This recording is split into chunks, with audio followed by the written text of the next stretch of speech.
Okay. I gotta pause my YouTube video.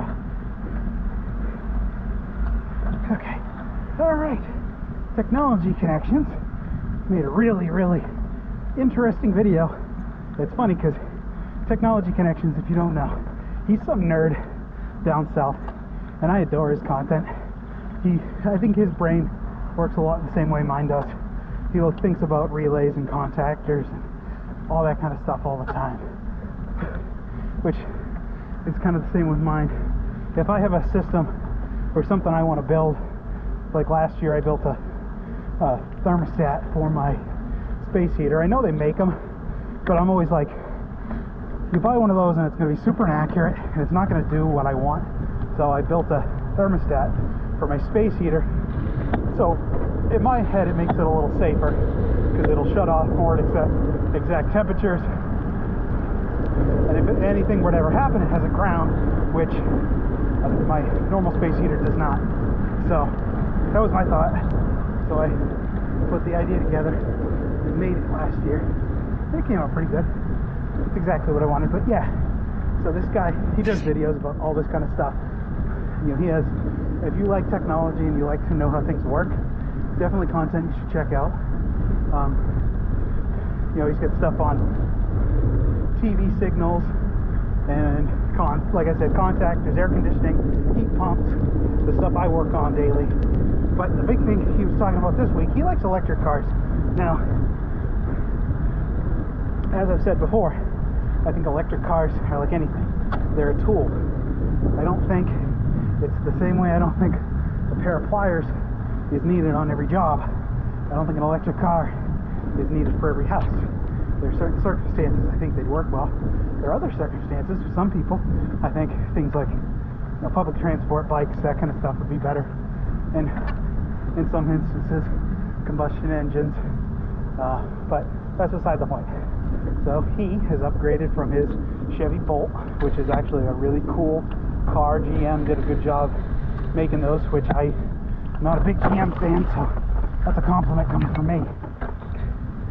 And so he bought a, what is it, Hyundai? I believe it's Hyundai. It's either Hyundai or Kia, but I'm pretty sure it's Hyundai.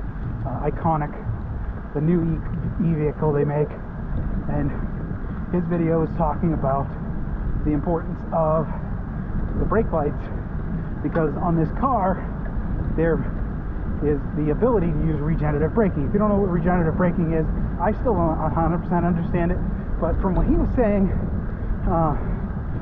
and this is kind of my basic understanding, is instead of just using your brakes and stopping the car, they turn the motors that run the wheels. Sometimes there's 4, sometimes there's 2. In this case, I believe there's only 2. It turns those motors from,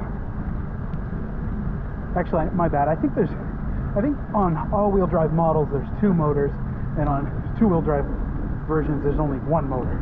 I think it's 1 and 2, but it doesn't matter.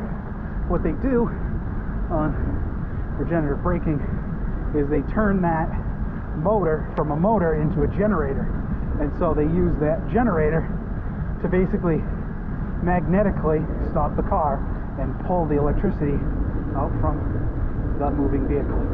It's really ingenious if you think about it. I've heard things about that you still have to use your brake equipment, because if you don't, your calipers and your rotors and everything's going to rust out. So they're trying to build a fail-safe into that, but that doesn't matter, at least not for what we're talking about. So in the regenerative braking in this new Hyundai, they thought about having the brake light come on when you let off the gas pedal, because what these do normally is there's only basically 2 forms. If you're pressing the pedal in, you are initiating the motor, and if you let off, you're telling the motor to stop. And there's different levels of regenerative braking. You turn it off, just have it like a normal vehicle where you use brake, but you know, it's way more energy efficient, and it's smart in an e-vehicle to be using that regenerative brake when you can. The issue he was mentioning was that the lights for the brake only will turn on when you completely take your foot off of the accelerator pedal, what we normally call the gas pedal. And he says that there is a form of deadband, but the issue with the deadband on these pedals is the deadband isn't between go and go and stop. It's actually between zero input, because there's a point where you can push the pedal down and you're still giving it zero input, you're still braking, and then completely brake, just foot off the pedal. There's a bit of, not a dead band, but an area in between where you're still braking, but it's your level of regenerative braking. And it has a display, so you know what you're doing when you're doing it. But the issue with that, I can see it being a big issue, is basically what it's saying is e-vehicles, let's say tomorrow they come out with a car, an e-car, that has an emergency brake at your foot, or a brake that you never really need to use,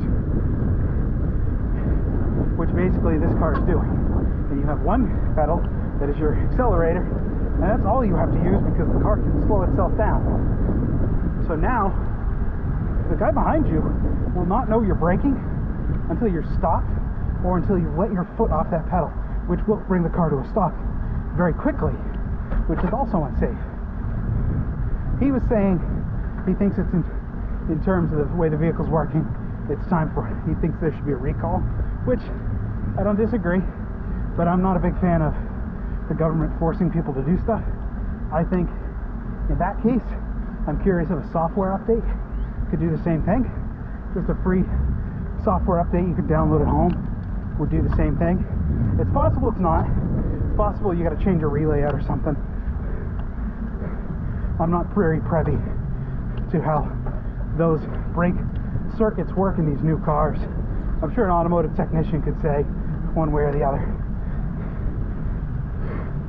But he was going through laws, and basically he found out that England's laws are a lot more lax on this stuff than America's laws, which surprised him. Didn't really surprise me.